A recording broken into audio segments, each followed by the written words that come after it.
Bismillahirrahmanirrahim. Assalamualaikum warahmatullahi wabarakatuh. Alhamdulillahi rabbil alamin. Lahun ni'matu wa lahul fadlu wa lahul thana'ul hasan. Salawatullahil barrir rahim wal malaikatil muqarrabin ala sayyidina Muhammadin tahal amin wa ala ikhwanihin nabiyyin wal mursalin wa man tabi'ahum bi ihsanin ila yaumiddin. Allahumma la sahla illa ma ja'altahu sahla wa anta ya hayyu ya qayyum taj'alul hazna idza syi'ta sahla. Amma ba'du, pemirsa El Sinta yang dirahmati Allah Subhanahu wa taala. Puji syukur kita kepada Allah Subhanahu wa taala atas segala rahmah, nikmah, karunia-Nya yang Allah berikan kepada kita. Salawat dan salam semoga tercurahkan kepada baginda kita Nabi besar Muhammad sallallahu alaihi wasallam. Insyaallah dalam kajian Risalah Iman kita kali ini kita akan membahas tentang sosok manusia yang sangat mulia. Kemuliaannya setelah baginda kita Nabi besar Muhammad sallallahu alaihi wasallam dalam urutannya. Karena begitu mulianya, orang ini sering kita sebutkan namanya di dalam sholat kita selain nama baginda Nabi Muhammad sallallahu alaihi wasallam. Begitu mulianya beliau sampai kemudian mendapatkan julukan Khalilullah. Orang yang begitu tulus dalam mencintai Allah Subhanahu wa taala, selalu ingin mendekatkan dirinya kepada Allah Subhanahu wa taala. Beliaulah Nabi Ibrahim alaihissalam. Nabi yang di dalam urutan ulul azmi, nabi-nabi yang paling sabar di antara nabi-nabi yang lainnya, setelah baginda kita Nabi besar Muhammad sallallahu alaihi wasallam adalah Nabi Ibrahim.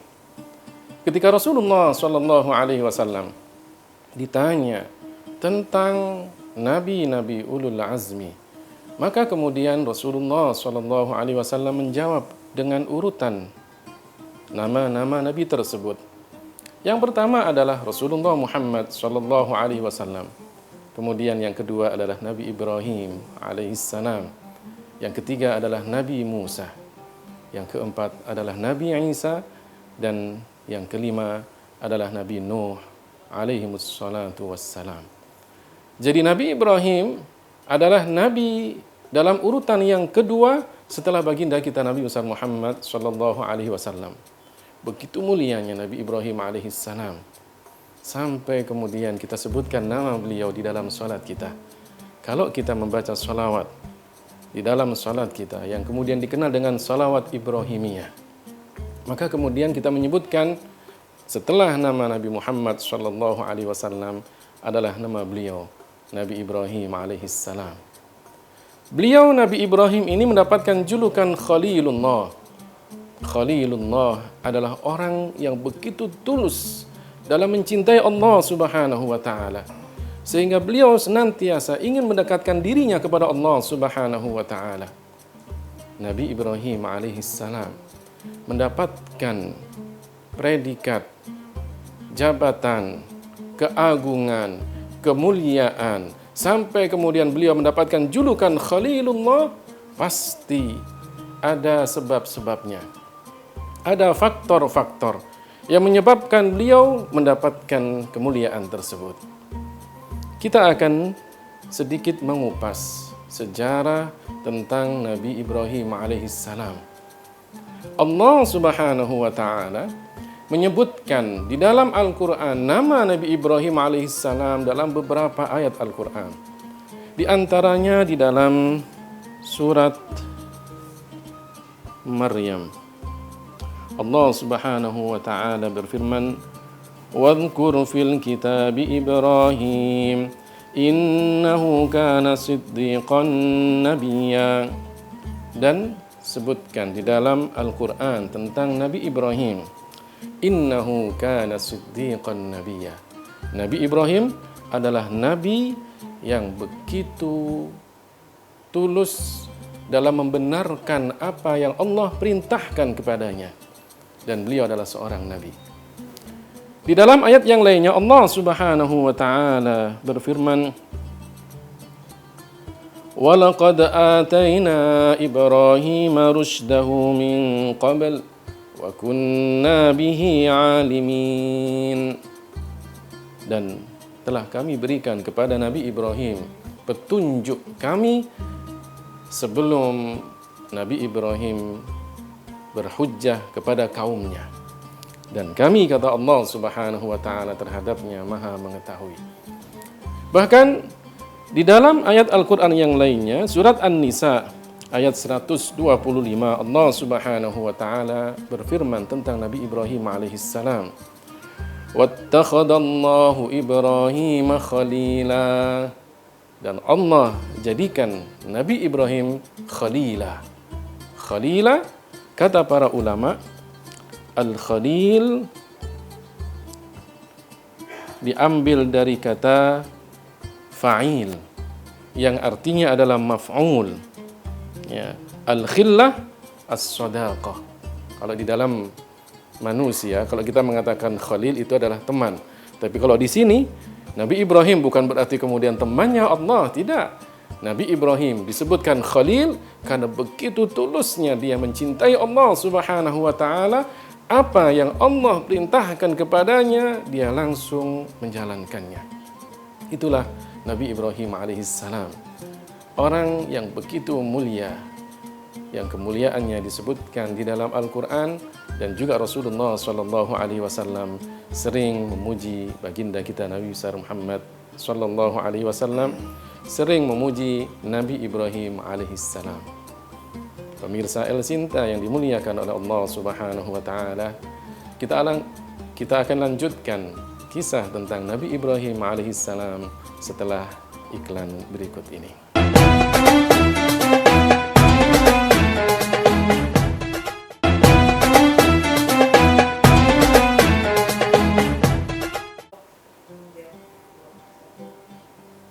Pemirsa El Sinta yang dimuliakan dan dirahmati oleh Allah Subhanahu wa taala, kita tadi sudah menjelaskan bagaimana kemuliaan Nabi Ibrahim alaihissalam. Pasti kemuliaan itu tidak akan beliau dapatkan tanpa jerih payah, tanpa ibadah, tanpa ketakwaan kepada Allah Subhanahu wa taala. Nabi Ibrahim alaihissalam mulai dari sejak kecil sampai beliau dewasa, sampai beliau diutus menjadi seorang nabi, dihadapkan pada banyak sekali ujian. Kita akan memulai dari nama Nabi Ibrahim alaihissalam. Disebutkan dalam beberapa kitab tentang Nabi Ibrahim alaihissalam. Beliau bernama Ibrahim bin Tarikh. Tarikh itu adalah Azar, ayahnya. Bin Nakhur, bin Saruh, bin Arghu, bin Falih, bin Ghabir, bin Shalih, bin Qinan, bin Arfakhshad, bin Sam, bin Nuh, bin Lamak, bin Mattushalah, bin Akhnuh. Akhnuh itu adalah Nabi Idris alaihissalam. Bin Yarid, bin Mahlayil, bin Qinan, bin Anush, bin Sis, bin Adam alaihissalam. Jadi Nabi Ibrahim itu adalah keturunan Azar, dan kemudian nenek-nenek atau kakek moyangnya itu sampai kepada Nabi Nuh, kemudian sampai kepada Sis, sampai kepada Nabi Adam alaihissalam.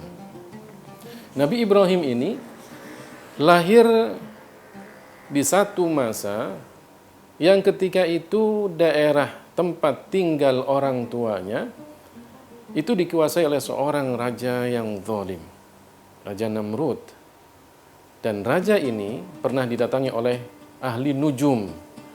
Mereka kemudian bercerita kepada kepada Namrud bahwa akan datang suatu masa seseorang yang akan meruntuhkan kerajaannya. Maka kemudian Namrud bertanya, siapa orangnya? kapan lahirnya, di mana dia lahir. Ahli nujum itu kemudian menjelaskan, namanya adalah Ibrahim, lahir pada tahun sekian di antara daerah-daerah yang Anda kuasai. Maka kemudian Namrud memutuskan, jika sudah datang masanya di mana lahir orang tersebut, maka hendaknya semua yang hamil dikumpulkan.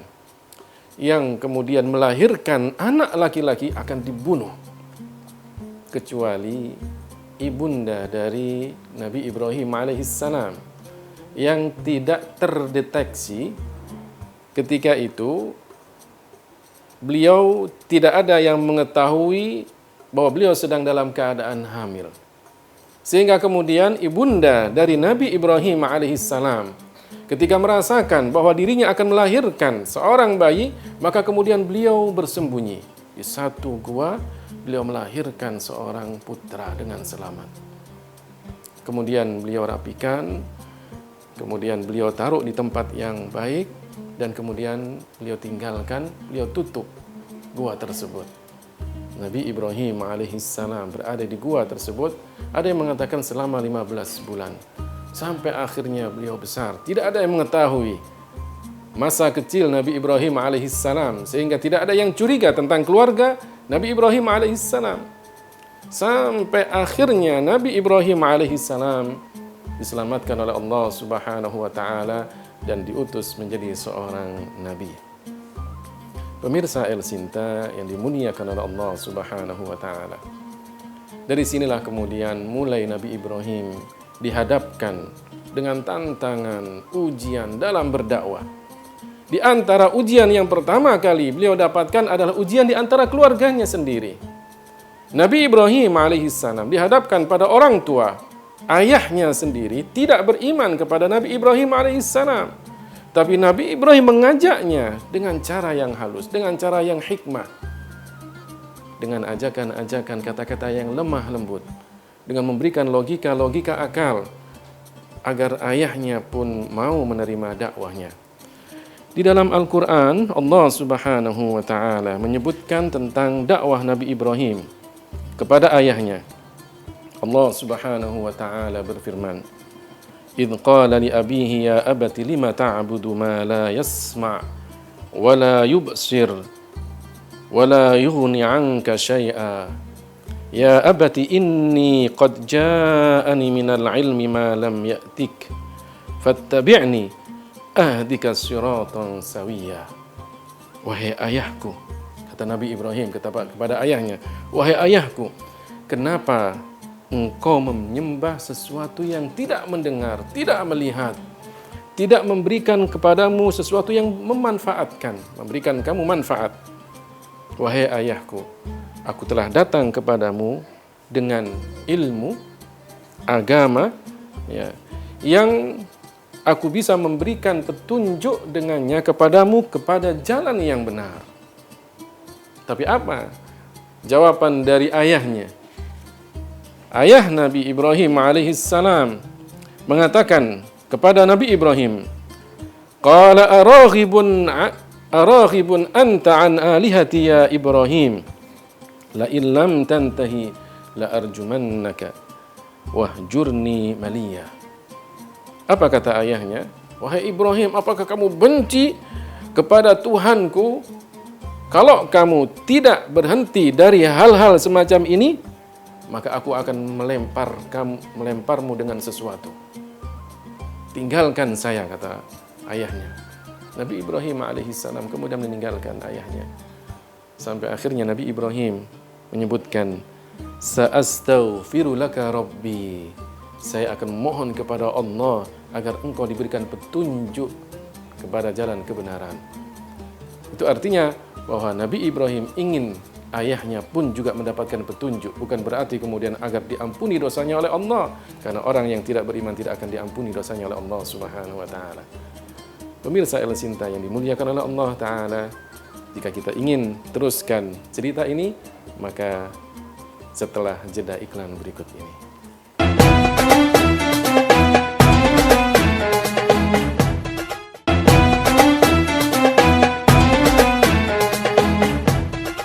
Pemirsa El Sinta yang dimuliakan oleh Allah Subhanahu wa taala. Jadi kita tahu dari masa kecil Nabi Ibrahim alaihissalam sudah dihadapkan pada satu ujian yang tidak biasanya dialami oleh seorang anaknya dalam usia yang masih balita, bayi. Allah Subhanahu wa taala menjaga Nabi Ibrahim karena beliau akan diutus menjadi seorang nabi. Bahkan perkembangan bayi yang namanya Ibrahim ini sungguh luar biasa. Setelah itu kemudian Nabi Ibrahim juga dihadapkan pada satu ujian, yaitu apa? Bertemu dengan keluarganya yang juga tidak beriman kepada Allah Subhanahu wa taala. Ini menunjukkan begitu banyaknya ujian Nabi Ibrahim alaihissalam. Belum lagi kemudian ketika kita nanti akan berbicara tentang ujian-ujian Nabi Ibrahim ketika dihadapkan dengan kaumnya. Kaum Babilonia yang menyembah berhala, atau kaum dari Haran yang menyembah bintang-bintang. Semuanya itu akan dihadapi oleh Nabi Ibrahim alaihissalam. Dihadapi dengan penuh kesabaran. Sehingga kemudian beliau mendapatkan julukan Ulul Azmi. Seorang Nabi yang begitu tinggi batas kesabarannya sehingga dimuliakan oleh Allah Subhanahu wa taala. Pemirsa El Sinta yang dimuliakan oleh Allah Subhanahu wa taala. Ini artinya bahwa kita, jika kita ingin mendapatkan keutamaan, kemuliaan, maka hendaknya kita bertakwa kepada Allah Subhanahu wa taala.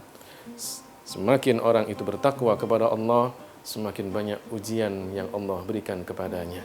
Semakin dia sabar, semakin tinggi nilai ketakwaannya kepada Allah Subhanahu wa taala. Inna akramakum indallahi atqakum. Sesungguhnya yang paling mulia di antara kalian menurut Allah adalah orang yang paling bertakwa kepada Allah Ta'ala.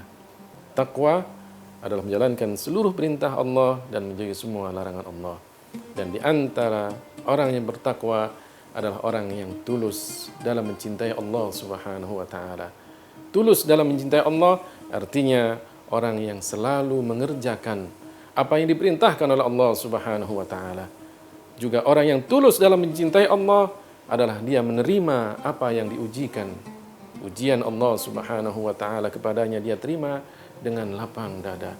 Dia terima dengan penuh kesabaran sebagaimana Nabi Ibrahim alaihissalam.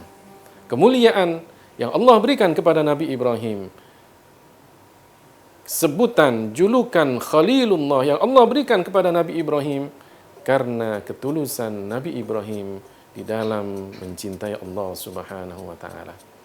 Karenanya ketika kita mengambil hikmah dari cerita masa kecil Nabi Ibrahim bersama keluarganya, maka kita hendaknya selalu mengerjakan apa yang diperintahkan oleh Allah Subhanahu wa taala.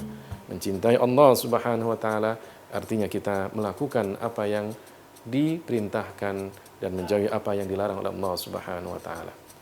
Pemirsa El Sinta yang dimuliakan oleh Allah taala, mari sebelum kita tutup kajian Risalah Iman di pagi hari ini, kita berdoa kepada Allah Subhanahu wa taala agar kita semuanya diberikan keberkahan oleh Allah taala dan kita pun juga mendapatkan taufiknya Allah taala sehingga kita istiqamah dalam menjalankan ketakwaan kepada Allah Ta'ala. Kita bisa mengambil hikmah dari cerita kisah tentang Nabi Ibrahim alaihissalam untuk kemudian menambah rasa cinta kita kepada Allah Subhanahu wa Ta'ala. Dengan demikian akan semakin mendekatkan diri kita kepada Allah Subhanahu wa Ta'ala. Kedekatan adalah dengan ketakwaan. Ketakwaan adalah dengan menjalankan semua apa yang diperintahkan oleh Allah Ta'ala dan dilarang oleh dan menjauhi apa yang dilarang oleh Allah Subhanahu wa taala. Mudah-mudahan kita semuanya diberikan keberkahan oleh Allah taala dan mudah-mudahan kita semuanya diberikan ketakwaan oleh Allah Subhanahu wa taala sampai pada akhirnya kita pun meninggalkan dunia ini dalam keadaan husnul khatimah. Amin ya rabbal alamin. Wallahul muwaffiq ila aqwamit thariq. Wassalamualaikum warahmatullahi wabarakatuh.